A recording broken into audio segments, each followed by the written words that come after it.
अस्सलामुअलैकुम दोस्तों। तो आज के इस लेक्चर के अंदर हम बात करेंगे अमेज़ॉन पीपीसी कैंपेन की। आज के इस लेक्चर के बाद पीपीसी का इंशाल्लाह ताला जो कोर्स है और अमेज़ॉन का एफबीए प्राइवेट लेवल का जो कोर्स है वो कंप्लीट हो जाएगा। लेकिन आगे बात हमने करनी है क्लाइंट किस तरीके से ढूंढने हैं, मार्केट के अंदर क्लाइंट किस तरीके से ढूंढने, और जो हमने स्किल्स अभी तक सीखी हैं इनके मार्केट के अंदर नेम क्या क्या चल रहे हैं। तो और अगर आपने अभी तक मेरा चैनल सब्सक्राइब नहीं किया तो आप मेरा चैनल सब्सक्राइब करें। आपको अमेज़ॉन एफबीए प्राइवेट लेवल के रिलेटेड इंफॉर्मेटिव वीडियोस मिलेंगी। और अगर आप अमेज़ॉन एफबीए प्राइवेट लेवल का कंप्लीट कोर्स करना चाहते हैं तो हमारा चैनल सब्सक्राइब करें। तो चलिए शुरू करते हैं इस वीडियो को। तो सबसे पहले हमने कल बात की थी, कल जो पिछला लेक्चर था उसके अंदर हमने बात की थी chair leg floor protector product के ऊपर कीवर्ड टारगेटिंग वगैरह, इस तरीके से हमने बात की थी कीवर्ड टारगेटिंग क्या होती है। तो आज हम बात करने जा रहे हैं कि मार्केट के अंदर इस चीज़ को क्या नाम देते हैं। तो जब आप फेसबुक के ऊपर या कहीं पर आप जाते हैं तो कोई कह रहा होता है कि यार हमारा जो क्लाइंट कह रहा होता है कि हमारा जो CTR है ना वो ठीक नहीं आ रहा। तो अब आपको पता नहीं है यार CTR क्या होता है। CTR का मतलब होता है क्लिक थ्रू रेट। CTR के अंदर बेसिकली होता क्या है, हम जो कंपेन रन करते हैं, फॉर एग्ज़ाम्पल ये वाली कंपेन हमने रन की है, सपोज दैट कि हमने ये वाली कंपेन रन की है। अब इसके ऊपर जो इम्प्रेशन पड़ रहा है, जिस तरीके से अब हम देख रहे हैं इस कंपेन को, ये इम्प्रेशन है। लेकिन अब अगर हम इसके ऊपर क्लिक करेंगे तो ये हो गया क्लिक, ठीक है। तो इसके ऊपर इम्प्रेशन कितने पड़ रहे हैं, फॉर एग्ज़ाम्पल इसके ऊपर इम्प्रेशन पड़ रहे हैं 1000, लेकिन उनमें से क्लिक्स आ रहे हैं 200। तो वो कहते हैं कि हमारा CTR अच्छा कर दो। क्लाइंट क्या कहता है, हमारा CTR अच्छा कर दो, मतलब कि क्लिक थ्रू रेट अच्छा कर दो। 1000 में से और कुछ नहीं, 300 या 400 क्लिक्स आने चाहिए इम्प्रेशन में से। 1000 इम्प्रेशन में से 300 या 400 क्लिक्स आने चाहिए। तो कोई आता है यार हमारा CVR अच्छा कर दो, CVR कहते हैं कन्वर्जन रेट को। उसके बाद इसके अंदर क्या होता है कि यार अब इम्प्रेशन आया, हमने देख लिया, उसके बाद क्लिक आया, हमने देख लिया, अब ऑर्डर करते हैं। ऑर्डर आया कि नहीं आया। कोई बंदे हैं जो इम्प्रेशन है, लिस्टिंग खोल ली मेरे जैसे, उसके बाद वो बंद कर देते हैं लिस्टिंग को और उसके बाद कोई और प्रोडक्ट ढूंढने लग जाते हैं। तो इस चीज़ को, ऑर्डर को कहते हैं कन्वर्जन रेट। कोई क्लाइंट आता है कि यार हमारा कन्वर्जन रेट अच्छा कर दो। उसके बाद बात करेंगे CPC की। CPC क्या होता है, कोई कहता है हमारे CPC अच्छी कर दो। इसका ये होता है कि यार हमने जो क्लिक्स जो आए हैं उनमें से कितने ऑर्डर आए हैं। क्लिक्स जो हम उन लोगों ने किए हैं उनमें से जो ऑर्डर आए हैं, अब वो जो ऑर्डर आए हैं वो हमारा इतना बजट था। फॉर एग्ज़ाम्पल हमने 100 रुपया लगाया भाई, ऐड रन की है 100 रुपये की। मैं एक एग्ज़ाम्पल दे रहा हूँ आपको। हमने 100 रुपये की ऐड रन की है, लेकिन हमारा 200 का क्लिक्स की वजह से नुकसान हो गया, लोग ऑर्डर ही नहीं कर रहे। तो हम ये चेक करेंगे यार जो हमने कॉस्ट स्पेंड की है एडवर्टाइजिंग के ऊपर अपने प्रोडक्ट की, वो हमने जो एडवर्टाइजिंग की वजह से कमाया है। अब फॉर एग्ज़ाम्पल हमने एडवर्टाइजिंग की वजह से 1000 रुपया कमाया है, लेकिन हमने कॉस्ट स्पेंड हमने 100 रुपया किया था। तो ये तो बहुत अच्छी बात हो गई है यार, 100 रुपया लगाया, 1000 रुपया कमा लिया, तो ये तो बहुत अच्छी बात हो गई है। लेकिन अब हमने कमाया 1000 रुपया और वहाँ से हमारा 300 या 350 रुपया चला गया है। तो हमें तो जो हमारा प्रॉफिट था वो तो एडवर्टाइजिंग करने पे ही सारा लग गया, हमें तो कोई फ़ायदा ही नहीं हुआ, बल्कि हमने जो प्रोडक्ट बेचे हैं एडवर्टाइजिंग के अंदर अपने प्रॉफिट से भी नीचे बेच लिए हैं। तो इस चीज़ को बचाना है CPC को। अब वो CPC को हम कैसे बचाएंगे, जैसा कि मैंने आपको पिछले लेक्चर के अंदर बताया, हम क्या करेंगे, जो अमेज़ॉन जिन गलत प्रोडक्ट्स के नीचे हमारा प्रोडक्ट दिखा रहा है उन प्रोडक्ट्स के एसिन को हम पकड़ेंगे, ठीक है। अमेज़ॉन हमें 3 से 7 दिन के बाद रिपोर्ट देता है, उनके हम एसिन पकड़ेंगे और नेगेटिव टारगेटिंग के अंदर डाल देंगे। और जिन गलत कीवर्ड्स के नीचे हमारे प्रोडक्ट्स दिखा रहा है, हम क्या करेंगे, उन गलत कीवर्ड्स को हम पकड़ेंगे और नेगेटिव कीवर्ड टारगेटिंग वाले बॉक्स के अंदर डाल देंगे। अमेज़ॉन को पता चल जाएगा यार इनके नीचे नहीं दिखाना, तो हमारे क्लिक्स जो हैं वो कम हो जाएंगे, लेकिन जो क्लिक्स आएंगे उनमें से ऑर्डर अच्छे आएंगे। तो क्लिक्स कम हो जाएंगे। क्लिक्स के क्या रोल है, क्लिक्स की मतलब क्या इसका मसला है जो लोग इसकी वजह से बहुत ज़्यादा रोते हैं। असल में बात ये है जब हम अमेज़ोन पर अपनी बिडिंग मतलब कि पीपीसी पर अपनी बिड सेलेक्ट करते हैं कि यार पर क्लिक हम अमेज़ोन को इतने डॉलर देंगे, 0.1 या 2 या 3 जितने भी हम अमेज़ोन के साथ एक चीज़ तय कर लेते हैं। तो अगर इस लिस्टिंग के ऊपर मैंने अभी एक दफ़ा क्लिक किया था इस लिस्टिंग के ऊपर, अब दूसरी दफ़ा क्लिक कर रहा हूँ, इसने फॉर एग्ज़ाम्पल 0.1 इसने अमेज़ोन के साथ इस चीज़ को तय किया हुआ था कि पर क्लिक मैं आपको 0.1 डॉलर दूंगा। तो इसको 2 दफ़ा मैंने इसका नुकसान कर दिया है। क्लिक जो मैंने किया है ना, जो मैंने अब भी क्लिक किया है, इसको बेचारे को पैसे पड़ गए हैं इस सेलर को। तो इस तरीके से इसको नुकसान हो गया, अब 2 दफ़ा नुकसान हो गया है।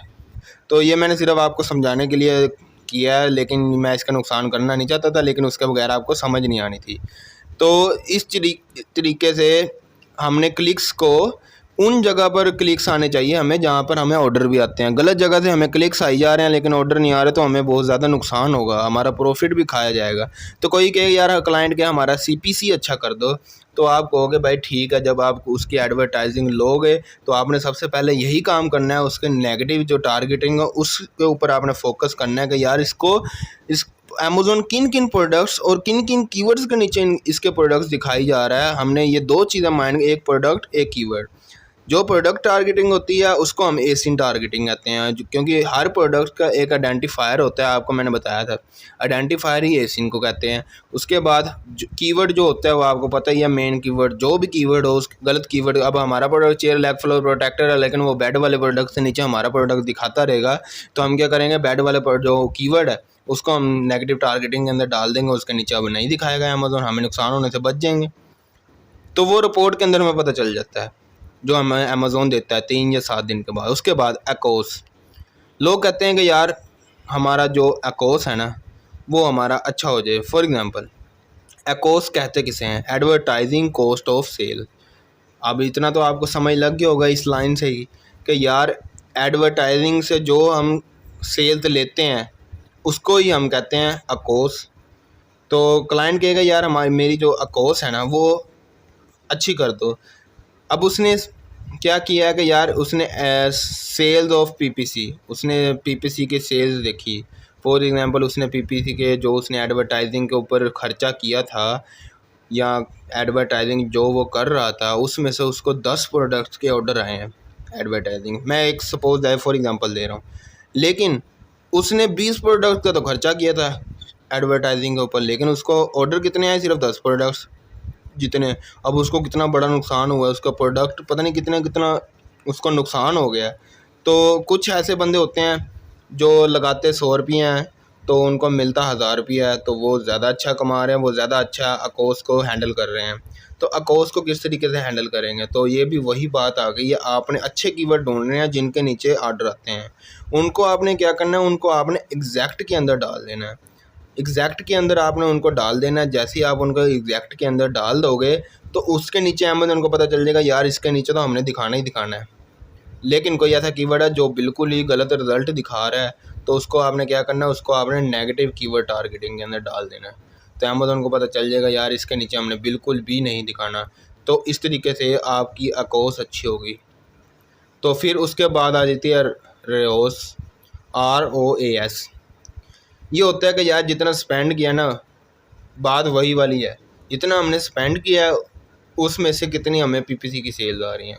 उसके बाद आखिरी जो है वो है टकोस। टकोस क्या होता है, total advertising cost of sales. Total advertising cost of sales plus organic भी लिखना चाहिए यहाँ पर हम लिखेंगे प्लस ऑर्गेनिक सेल्स।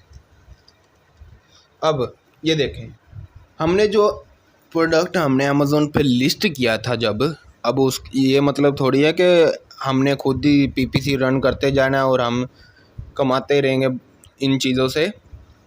तो अमेज़ोन कुछ ना कुछ सेल्स तो ऑर्गेनिक भी आती हैं, तो जितनी ऑर्गेनिक सेल अच्छी होगी, जितनी आपकी एसईओ लिस्टिंग के अंदर अच्छी होगी, उतनी ज़्यादा आपको ऑर्गेनिक सेल ज़्यादा आएगी। तो उस ऑर्गेनिक सेल फॉर एग्ज़ाम्पल हमें ऑर्गेनिक 10 ऑर्डर आए हैं और हमें जो total advertising cost of sales है, मीन्स दैट हमें पीपीसी जो हमने रन की थी, जो हमने एडवर्टाइजिंग के लिए पैसे खर्च किए थे, उसमें से भी हमें 10 प्रोडक्ट की सेल आई है। टोटल हमें 20 प्रोडक्ट की सेल आ गई है। तो यहाँ तो हमें जो 20 प्रोडक्ट की हमें वो सेल आई है, उसमें से हमने स्पेंड जो किया हुआ था, फॉर एग्ज़ाम्पल हमने $5 हमने स्पेंड किया था, हमने इधर से $50 कमा लिया, तो ये तो बहुत अच्छी बात होगी ना। तो लोग कहेंगे कि यार हमारी टकोस भी अच्छी कर दो। ये सारी चीज़ें असल में कीवर्ड टारगेटिंग और एसिन टारगेटिंग जो है ना, उसकी सारी गेम है। आपने अच्छे अच्छे कीवर्ड ढूंढने हैं जो जिनके नीचे प्रोडक्ट्स दिखाएं और ऑर्डर ज़्यादा आएँ। तो वो हमें किस तरीके से पता चलता है, वो हमें सब्र करने से, यानी कि 3 या 7 दिन की जो सही रिपोर्ट अमेज़न हमें देता है ना, उनसे हमें पता चलता है कि यार ये वाला कीवर्ड आया है, इस पे हमें ये वाला कीवर्ड हमने लिखा था, ये वाला कीवर्ड के सामने इम्प्रेशन वाला बॉक्स होता है, इम्प्रेशन हमें मिला है 1000 इम्प्रेशन में से हमें क्लिक्स आया है 200 क्लिक्स में से हमें ऑर्डर आए हैं 20। तो इस तरीके से हमें पता चलता है, या हम कहेंगे यार 1000 क्लिक्स हमें कितने के पड़ गए, ऑर्डर हमें 20 आए हैं। कुछ ऐसे होंगे 1000 इम्प्रेशन आया, क्लिक्स हमारे आए हैं 200 और ऑर्डर हमें आया 1, तो हमें बहुत ज़्यादा नुकसान हो गया ये। तो हम उसको क्या करेंगे, उस कीवर्ड को हम नेगेटिव के अंदर डाल दें। कुछ ऐसे होंगे जिन कीवर्ड्स के नीचे हमें बिल्कुल भी सेल नहीं आई, तो उनको तो हमने नेगेटिव के अंदर डालना ही डालना है। तो ये सारी एल्गोरिथम ये है। तो मैंने आपको बता दिया, मार्केट के अंदर जो क्लाइंट्स हैं ना, वो कहते हैं कि CTR हमारा बेहतर कर दो, CVR हमारा बेहतर कर दो, CPC हमारी बेहतर कर दो। CTR होता है click through rate, CVR conversion rate. अकोस की ज़्यादातर बात होती है, टकोस की कम बात होती है क्योंकि इसके अंदर ऑर्गेनिक सेल भी आ जाती है।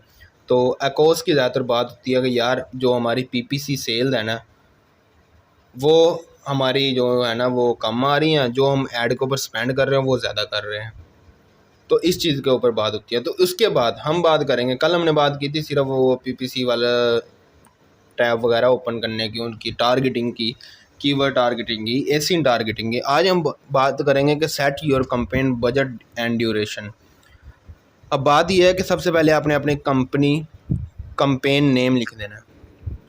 आपने कोई भी फॉर एग्जांपल डाल के अपने हॉलीडे फ्राइडे फेवरेट्स जो भी आपका नेम है, अपने कैंपेन नेम लिख देना। उसके बाद आपने डेली बजट आपने सेलेक्ट करना है। अब आप 1.00 मिनिमम $1.00 मिनिमम आपका बजट होना चाहिए। यहाँ पर लिखा हुआ है campaign budget should be at least $1.00। उसके बाद आपने अपनी कैंपेन की स्टार्ट डेट डालनी और एंड डेट डालनी। इसके नीचे आपका सिलेक्ट अ टारगेटिंग टाइप। अब आपने यहाँ पर देखो ऑटोमेटिक टारगेटिंग। अब यहाँ पर आ गई ऑटो कैंपेन वाली बात, और नीचे लिखा है मैनुअल टारगेटिंग। तो आपने क्या करना है, आपने मैनुअल टारगेटिंग करनी है। लेकिन सबसे पहले मैंने आपको एडवाइस दी थी, आपको मशवरा यही दिया था कि आपने शुरू में अच्छे कीवर्ड हासिल करने के लिए पहले 10 या 15 दिन आपने ऑटो कैंपेन रन करनी है। क्लाइंट को समझा देना यार खर्चा तो होगा, लेकिन हमें एक अच्छी चीज़ मिल जाएगी, क्या पता उसमें से बहुत अच्छे कीवर्ड मिल जाएं जिनसे यार बहुत अच्छा ऑर्डर आ रहा हो PPC के अंदर, उसको एग्जैक्ट टारगेटिंग के अंदर डालेंगे, ज़्यादा से ज़्यादा ऑर्डर ग्रैब करेंगे। तो उसके बाद आपने मैनुअल का अपने हाथ के अंदर सारा हैंडल कर लेना है। तो ये हो गया PPC का कंप्लीट लेक्चर आज कंप्लीट। तो इस आज के बाद जो वीडियोस आएंगी वो आएंगी क्लाइंट किस तरीके से ढूंढने हैं। तो इंशाल्लाह आपको नेक्स्ट लेक्चर के अंदर हम वीडियो बनाते हुए मिलेंगे क्लाइंट के ऊपर। तो इंशाल्लाह ताला मुझे उम्मीद है आपको वीडियो अच्छी लगी होगी। तो चैनल को सब्सक्राइब कीजिए, और अगर आपने अमेज़न FBA प्राइवेट लेवल का कंप्लीट कोर्स करना है तो वीडियोस अवेलेबल हैं। अल्लाह हाफिज़।